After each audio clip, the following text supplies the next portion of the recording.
এই 15.5 বছরে আমরা বহু কিছু হারিয়ে ফেলেছিলাম, সে যেভাবে হোক হারিয়েছি। কথা বলে না কেন? কেউ চেয়ার হারিয়েছিল, হারায়নি?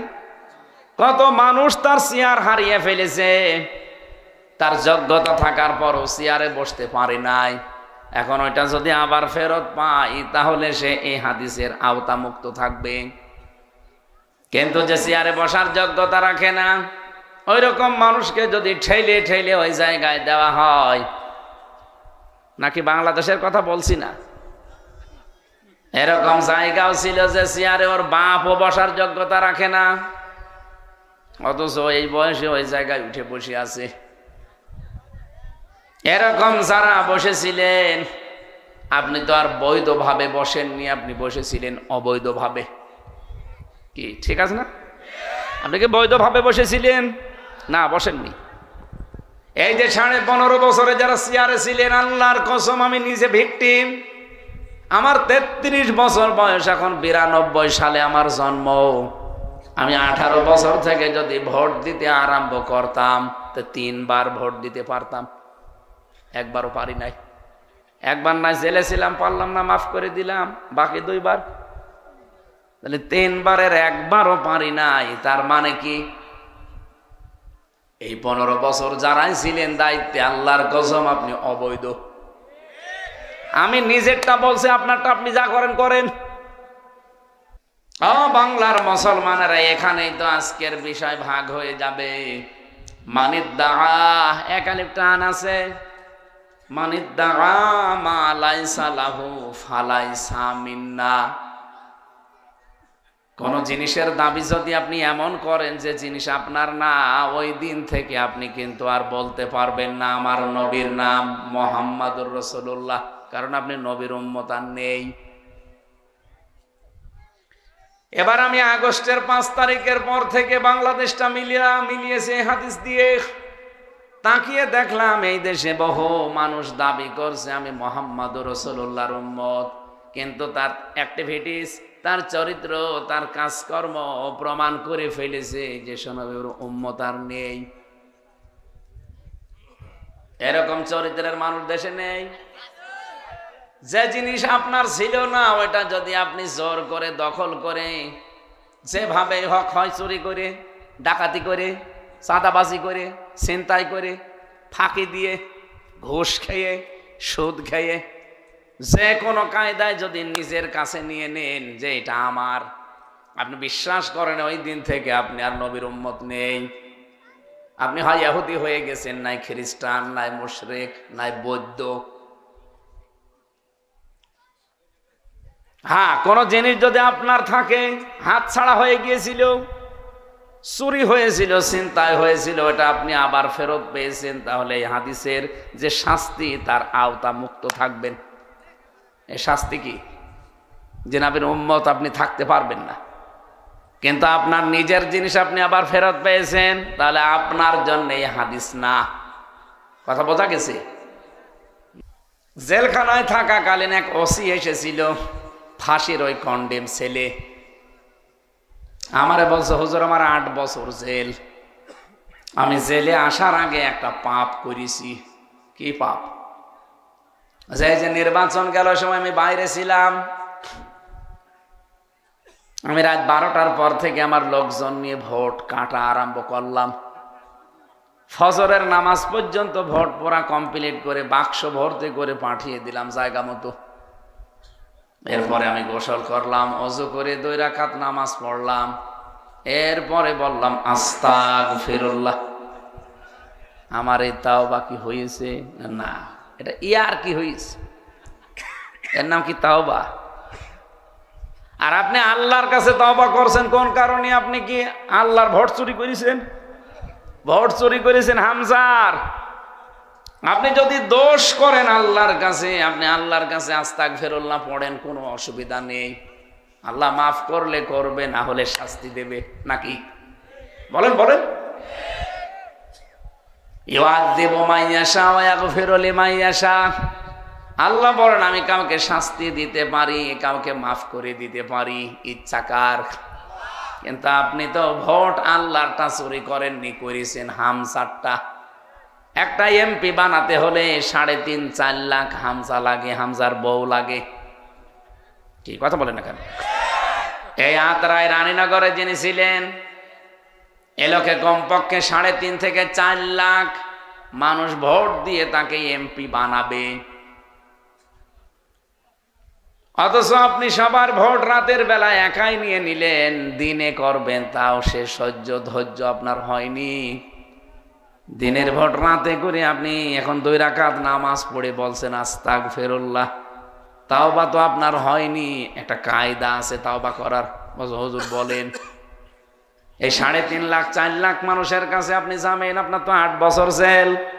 এই 8 বছর পরে আপনি ফেরত যাবেন তাদের কাছে, যে বলবেন যে আমি ভোট চুরি করেছিলাম, আমারে মাফ করে দিন। তারা যদি বলে ঠিক আছে মাফ করে দিলাম, যান, আপনি মাফ পাবেন। কারণ এটা হক্কুল্লাহ না, এটা হক্কুল ইবাদ। কিন্তু আফসোস আপনার জন্য আমার, আপনি 8 বছর জেল খাটার পরে বের হয়েছে, দেখবেন অনেক হামজা মরে গেছে। কি কত হামজাকে আপনি পাবেন না, আর যে কত হামজার বউ নেই তারা মরে গেছে, আপনি তাদের কাছে মাপ চাবেন কি করে? আমার সবচাইতে বেশি খারাপ লাগছে এই 15.5 বছরে যারা দায়িত্বে ছিলেন, আমার অসুবিধা নেই, কিন্তু এই যে জোর করে মানুষের হক নষ্ট করেছিলেন, এই হকটা আপনি ফেরত দেবেন কি করে? কারণ তাদেরকে তো এখন আর পাবেন না। এই 15 বছরে অনেকেই কিন্তু মরে গেছে না, আপনি তাদেরকে পাবেন কি করে? আফসোস তো আপনার জন্য আমার এই জায়গায়। হ্যাঁ, আমার জীবনেও যদি এরকম হক্কুল ইবাদ নষ্ট হয়ে থাকে, আমার জীবনের জন্য আমার এখন আফসোস। এই জন্য অবৈধভাবে যারা ছিলেন, আপনি জীবন যৌবন সব নষ্ট করে ফেলেছেন, আর শান্তি আপনি পেয়েছেন কিছুদিন। 15.5 বছরে যারা ছিল তারা কি শান্তি পায়নি? কথা বলে না, সুখ পায়নি? এ সুখটা কি বৈধ সুখ না অবৈধ? অবৈধ। আমি আমারটাই তো বলছি অবৈধ, আপনি আপনারটা যা করবেন করেন, আমার নিজেরটা বললাম আমরা অবৈধ, কারণ আমি ভোট দেইনি। এবার এই 15.5 বছরে যারা অবৈধ সুখ ভোগ করেছেন, শান্তি পেয়েছেন, কোরআন বলছে কি, ফাইন্না মা'আল উসরি ইসরা, ইন্না মা'আল উসরি ইসরা। এই পৃথিবীতে কেউ যদি একটা দুঃখ কষ্ট ভোগ করে, এই জন্য উসরুনের আগে আলিফ লাম দিয়ে আল্লাহ মারেফা করে দিয়েছেন নির্দিষ্ট। এর আগে আল্লাহ মা দিয়ে জানিয়েছেন, এর সাথে সাথে কি আছে? ইসরা। এর আগে আর আলিফ লাম নেই, এটা অনির্দিষ্ট নাকেরা। মুফাসসির তাফসিরে ফি জিলালিল কোরআনে সাজ্জাদ কুতুব জানাতে চেয়েছেন, আল্লাহ পাক বলেন একটা কষ্ট যদি কেউ দুনিয়ায় সহ্য করে, তার সাথে আল্লাহ 70টা সুখ শান্তি লিখে রাখে। কিন্তু কোন মানুষ যদি একটা সুখ ভোগ করে দুনিয়ায়, আর সুখটা যদি হয় অবৈধ সুখ, একটা সুখের কারণে কমপক্ষে 70টা দুঃখ কষ্ট তাকে দুনিয়া আখিরাত মিলে ভোগ করা লাগবে। এবার আপনি বলেন তো, অনেকে সুখ পায় দুনিয়ায়, সুখটা কি বৈধ সুখ না অবৈধ? হ্যাঁ, বৈধভাবে যদি সুখ পেয়ে থাকেন আমার কোনো প্রশ্ন নেই, কোনো কথা নেই। কিন্তু যদি সুখটা হয় অবৈধ সুখ, এই যে যারা পরকীয়া প্রেম করেন, সুখ পায় না, শান্তি পায় না। শান্তি যদি না পাবে, 2-3 ছেলে মেয়ে রেখে চলে যায় কি করে? তার মানে শান্তি সুখ অবশ্যই কিছু না কিছু পায়। এই সুখটা কি বৈধ সুখ না অবৈধ? আরো জোরে বলেন। এক একটা অবৈধ সুখ যারা পাচ্ছেন, আপনি লিখে নিতে পারেন কোরআনের আয়াত, কমপক্ষে দুনিয়া আখিরাত মিলে আপনাকে আল্লাহ 70টা দুঃখ কষ্ট ভোগ করাবে। এই জন্য ইন্না আছে। আর যারা অবৈধ সুখ একটা ভোগ করে যাচ্ছেন, এভাবে আপনার জীবনে তো কমপক্ষে 70টা অশান্তি ভোগ করা লাগবে। এই 15.5 বছরে যারা সুখ শান্তিতে ছিলেন, যেহেতু অবৈধ, কি বলেন বলেন,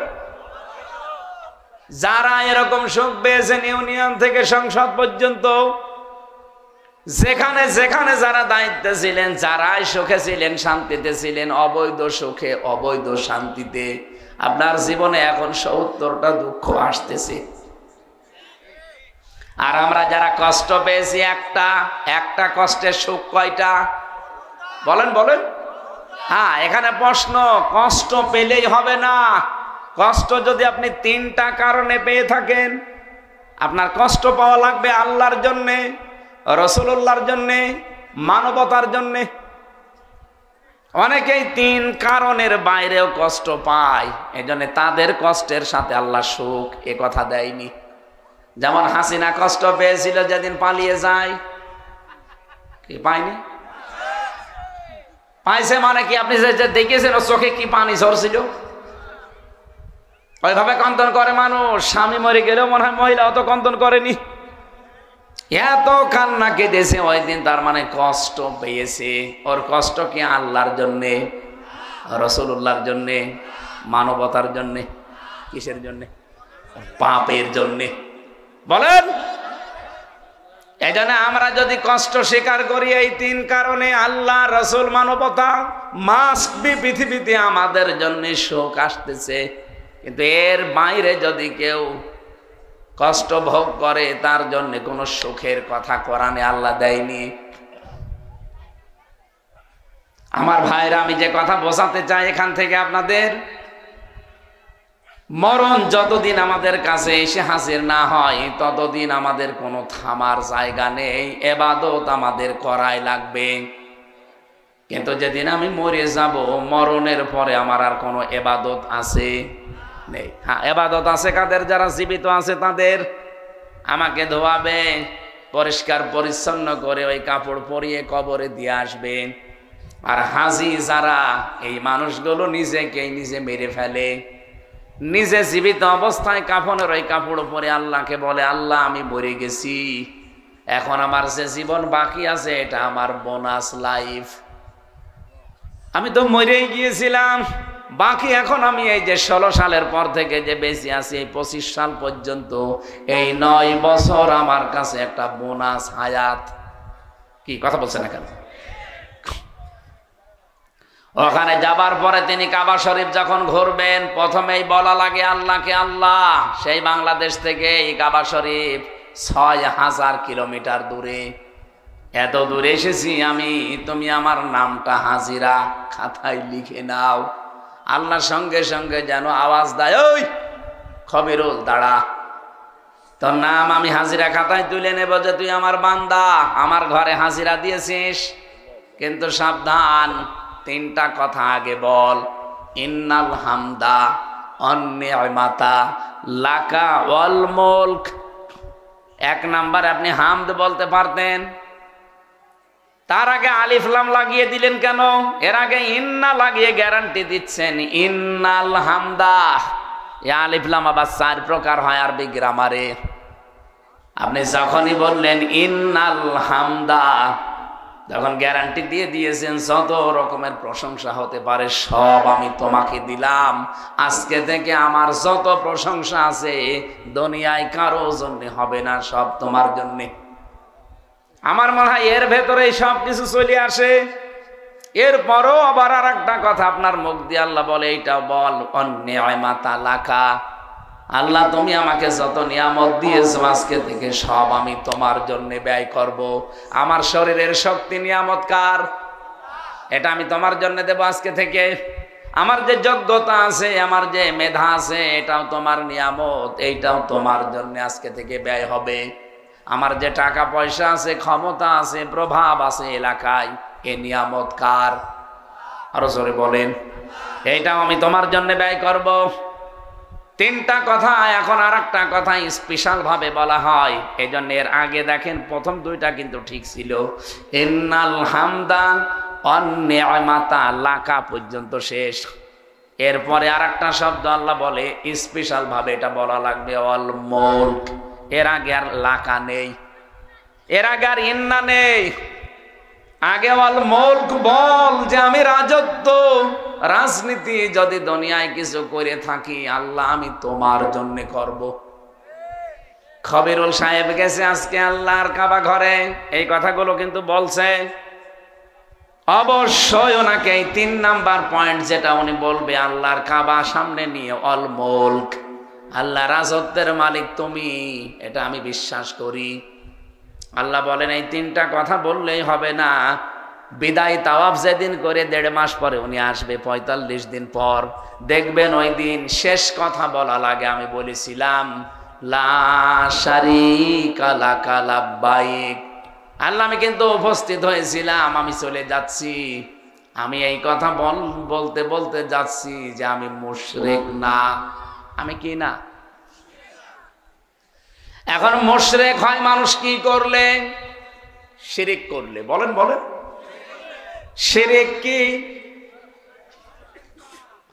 এক কথায় জবাব বলছি, শিরিক আল্লাহ যেটা পারে ওইটা অন্য কেউ পারে, এই বিশ্বাস করার নাম শিরিক। এক কথা বলেন এখানে। এই যে নারী কমিশন 318 পৃষ্ঠা লিখে জমা দিয়েছে, পুরাটা পড়লাম। 318 পৃষ্ঠায় আমি পুরাটা পড়েছি আজ 3 দিনে। আমার এই ছোট মাথার ভেতরে এসেছে ওরা 13টা কোরআনের আয়াতের উপরে হাত দিয়েছে।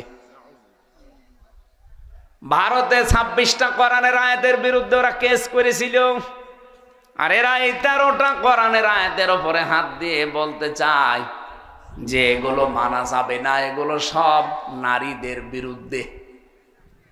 ওরা প্রথমেই নিয়ে এসেছে দেহ ব্যবসা করা, জেনা করা, ব্যভিচার করা যদি এটা শ্রম দেওয়া হয়, কালকে ডাকাত যারা তারা বলবে আমরা কি শ্রম দেই না?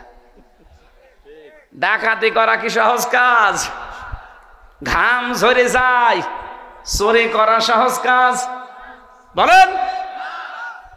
তারাও তো কালকে পথে নেমে বলবে যে আমাদেরও শ্রমের মর্যাদা দেওয়া লাগবে, আমরা ডাকাত, আমরা চোর। যে মেয়েরা যারা দেহ ব্যবসা করে, এই যে যৌন কর্মী, এদেরকে শ্রমিকের মর্যাদা দেওয়া লাগবে যে এরাও কাজ করে খায়। আরে ভাই, এটা যদি ডক্টর ইউনূস আজ মেনে নিয়ে এই দেশে জারি করে দেয় যে যারা দেহ ব্যবসা করে এরাও এক ধরনের শ্রমিক কর্মী। গত পরশুদিন গেল 1 মে 1886 সালে আমেরিকার শিকাগো শহরে এই দিবসটা পালন করা আরম্ভ হয়েছে, আজ পর্যন্ত চলছে। শ্রমিকের যে মর্যাদা কোথা থেকে আপনি কোথায় নিয়েছেন? কোরআনে কারিমে আল্লাহ রাব্বুল আলামিন জানিয়েছেন ফাইদা কুদিয়াতিস সালাতু ফান্তাশিরু ফিল আরদি ওয়াবতাগু মিন ফাদলিল্লাহ। নামাজ যখন শেষ হয়ে যাবে তখন জমিনে ছড়িয়ে পড়ো, আল্লাহর রিজিক, আল্লাহর অনুগ্রহ তালাশ করো। তাহলে শ্রমিক যারা, এরা কিন্তু ছোটখাটো বিষয় না।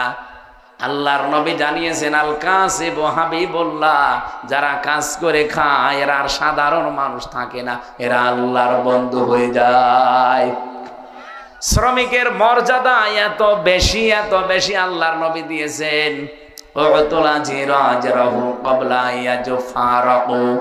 শ্রমিকের ঘাম শুকিয়ে যাওয়ার আগেই তার হাতে শ্রমের মর্যাদা, মূল্য ধরিয়ে দাও। আপনি চিন্তা করতে পারেন যারা কাজ করে খায় এদের মর্যাদা কত বেশি নবীজি এবং আল্লাহ দিলেন। ফরজ নামাজের পরে আল্লাহ কাজের কথা দিয়েছেন, অথচ আজ এরা এই জিনিসটাকেও এই মর্যাদায় নিয়ে আসতে চায়। কোথা থেকে কি মিল করলেন আপনি? ওদের একটা একটা করে 13টা পয়েন্টের ভেতরে 3য় নম্বরে এসেছে, ওরা জানাচ্ছে দেহ আমার, সিদ্ধান্ত আমার। এটা কোরআনে কারিমের পুরা বিরোধী। সূরা আরাফের 54 নম্বর আয়াতের মাঝের অংশে আল্লাহ এই কথার বিরুদ্ধে কথা জানিয়েছেন। আল্লাহ পাক বলেন পৃথিবী তৈরি করেছি আমি, এখানে সিদ্ধান্ত চলবে কার? আরো জোরে বলেন। আল্লাহর এই পৃথিবীতে অন্য কারো সিদ্ধান্ত যদি চলে এটা শিরিক। কি কথা বলছেন এখন? বানিয়েছেন আল্লাহ, হুকুম দেওয়ার মালিককে এখানে আল্লাহর বাইরে যদি অন্য কারো হুকুম, অন্য কারো বিধান, সিদ্ধান্ত, আইন যাই বলেন সবই একই জিনিস। আল্লাহর এই পৃথিবীতে অন্য কারো আইন যারা কায়েম করতে চান, কারা আছেন আমি জানি না, যদি থেকে থাকেন কোরআন বাদ দিয়ে মানুষের তৈরি করা কোনো আইন যদি এই জমিনে কায়েম করতে চান, আপনি শিরিক করলেন। আর শিরিক যারা করে তারা মুশরিক। নিয়ে আসেন, কোন হুজুর নিয়ে আসবেন, এখানে বসিয়ে রাখেন। আমি শিরিকের যে ব্যাখ্যা দিলাম ভুল ধরতে বলেন তো দেখি। আল্লাহ যেটা পারে ওইটা অন্য কেউ পারে না।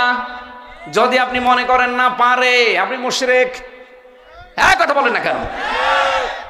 আমি নাম ধরে বলছি, আপনি রাগ করবেন না। এ দেশে জমিনে ফসল হওয়ার পরে একজন হাজি বলেছিল যে মা দুর্গা গজে জড়িয়ে এসেছে, এই জন্য ফসলের বরকত হয়েছে।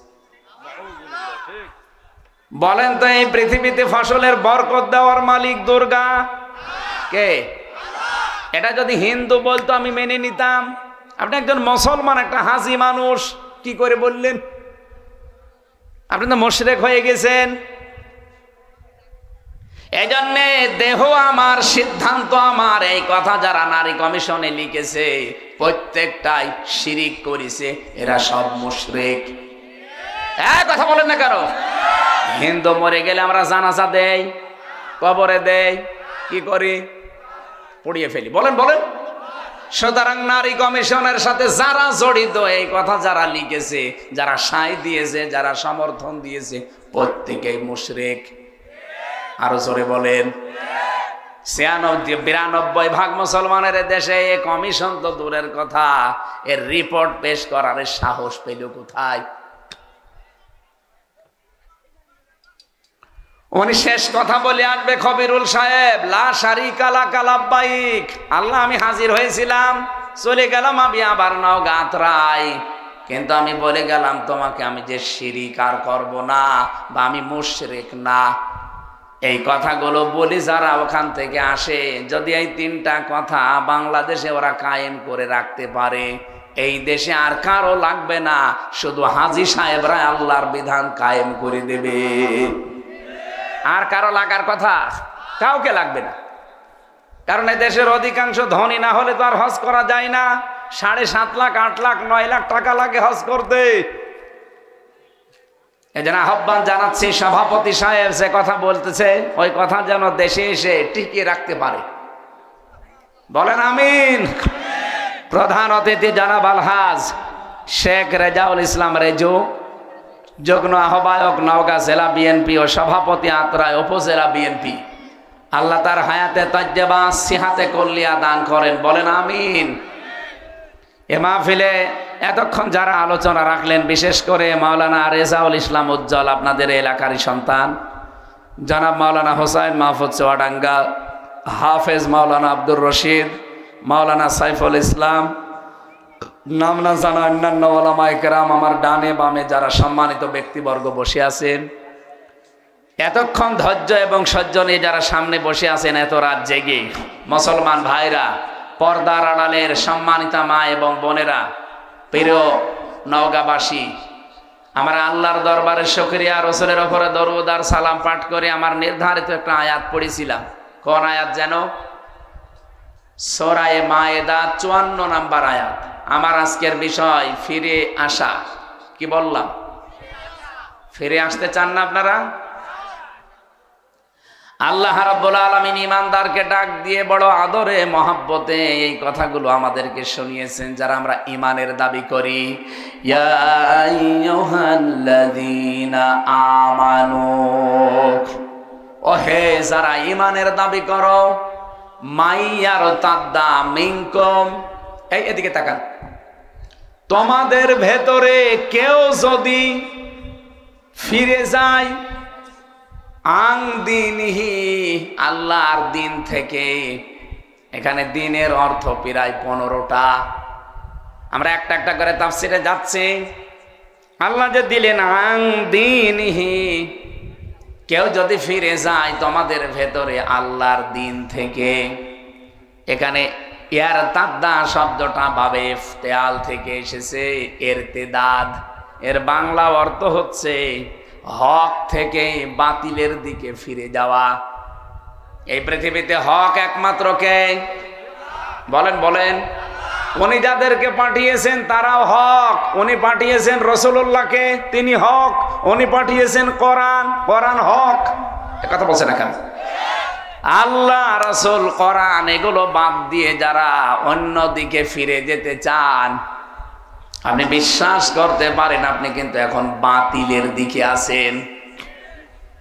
আল্লাহ তাদের ধমক দিয়ে বলছেন, আমি কি করব জানো? যদি এরকম কেউ করে থাকে, ফাসাও ফায়াতিল্লাহ, এখানে ফাইল কর্তা আল্লাহ নিজে। আল্লাহ বলছেন অতি শীঘ্রই।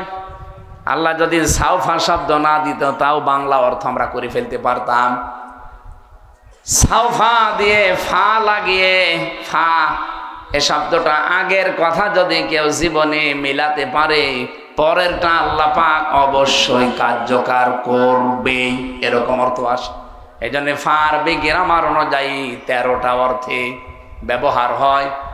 আল্লাহ এখানে একটা অর্থে ফা ব্যবহার করেছেন। উনি জানাতে চাই অতি শীঘ্রই, খুবই তাড়াতাড়ি। ফাসাউফা ইয়াতিল্লাহু বিকওমিন, এমন একটা দল, এমন একটা জাতি, এমন একটা সম্প্রদায় আমি তৈরি করে দেব, ইউহিব্বুহুম ওয়া ইউহিব্বুনাহু, যারা আমি আল্লাহকে ভালোবাসে আমি আল্লাহও তাদেরকে ভালোবাসবো।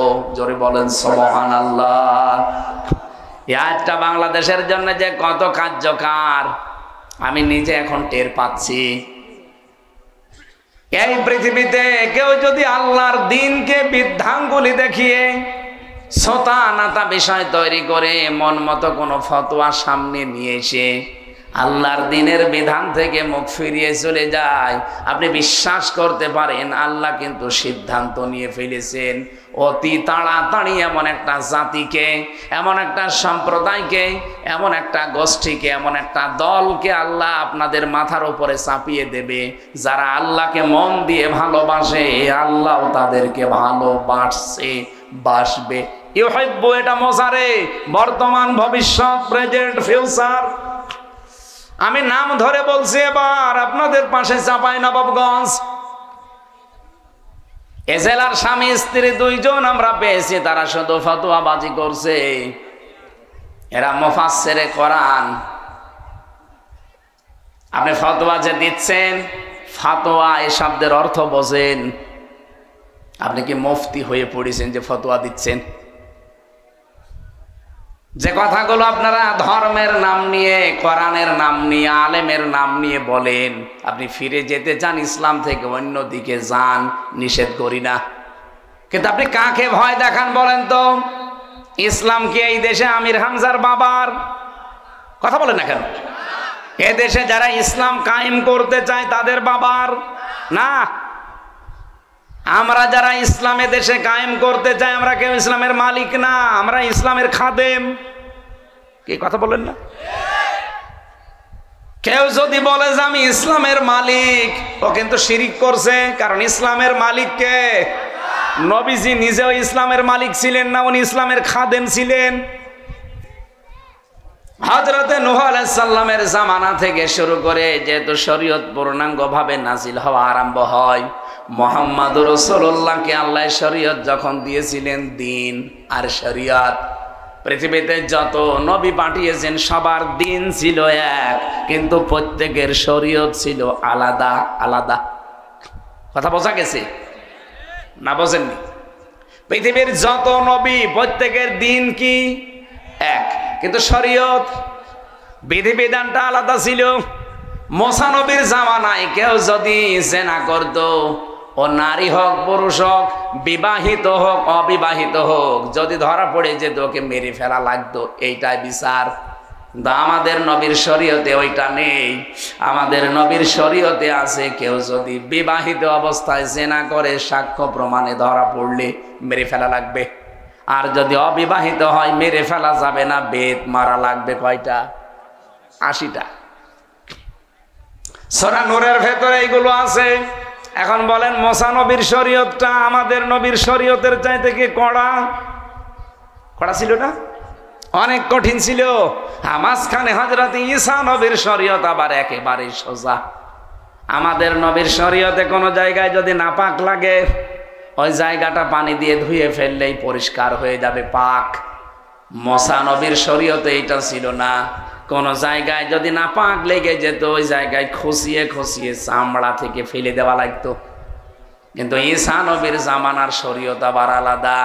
নাপাক লেগেছে এরকম মুছে ফেললে শেষ। বাবা মিস কল চাচ্ছে।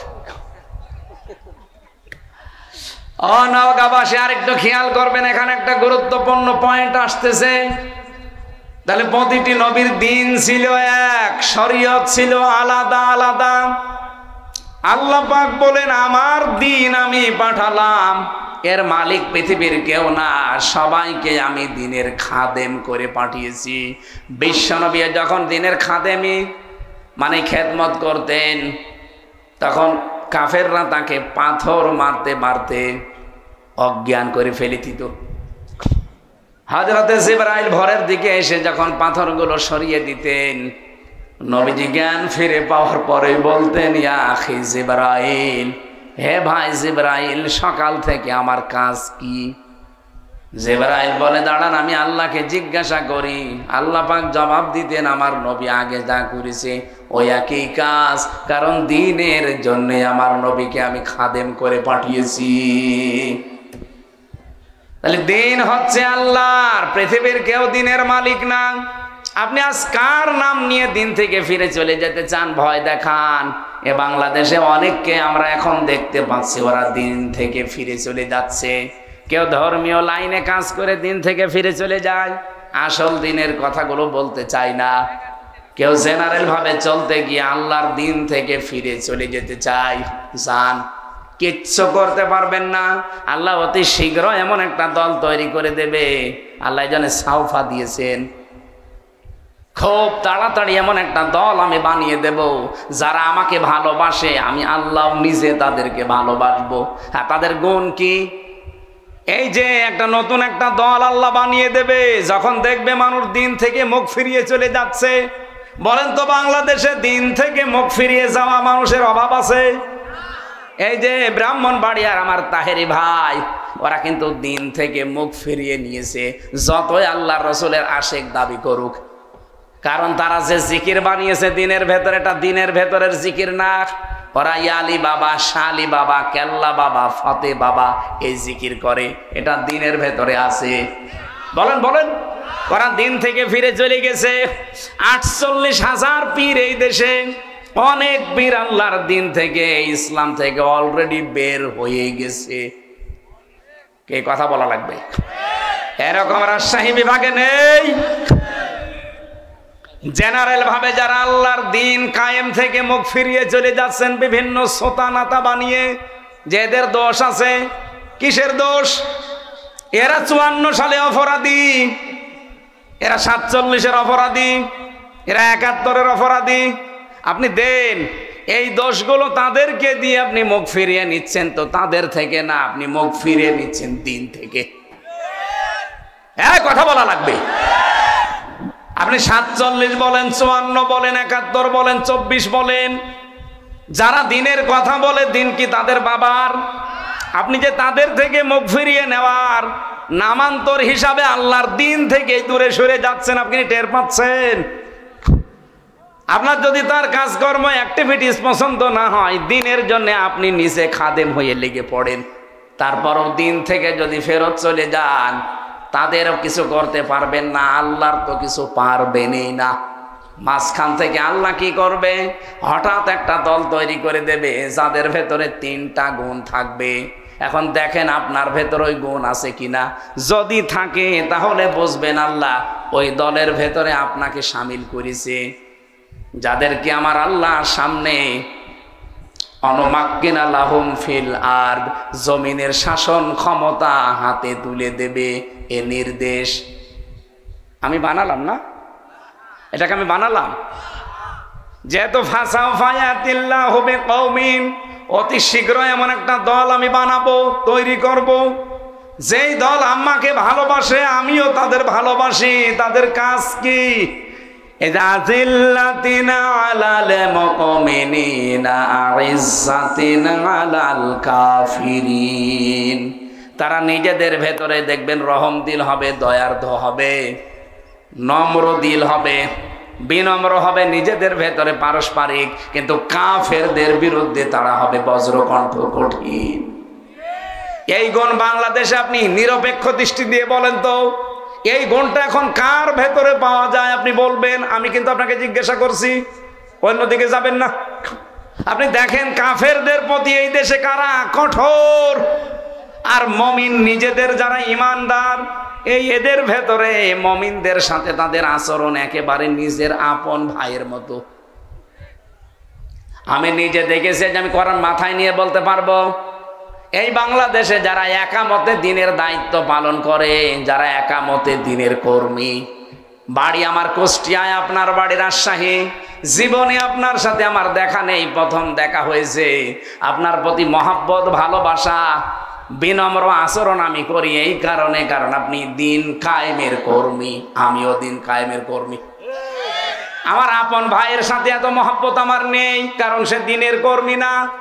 আপনার সাথে মহাব্বতটা তৈরি করে দিয়েছে আমি নিজে না, আল্লাহ। আযিল্লাতিন আলাল মুমিনিন, এই গুণটা সারা বাংলাদেশে বার একটা চোখ বোলান কার ভেতরে পাবেন বলেন। এই দেশে এখন ৭৩টা দল কাজ করছে, জেনারেল আর ইসলামী দল মিলে। আমার নিজের দেখা আমি এইটা পেয়েছি, এই দেশে শুধুমাত্র যারা একামতে দিনের দায়িত্ব পালন করে তাদের ভেতরে। আপনি যদি অন্য কারো ভেতরে পেয়ে থাকেন বলেন, আমি সেখানে মুরিদ হব বলেন।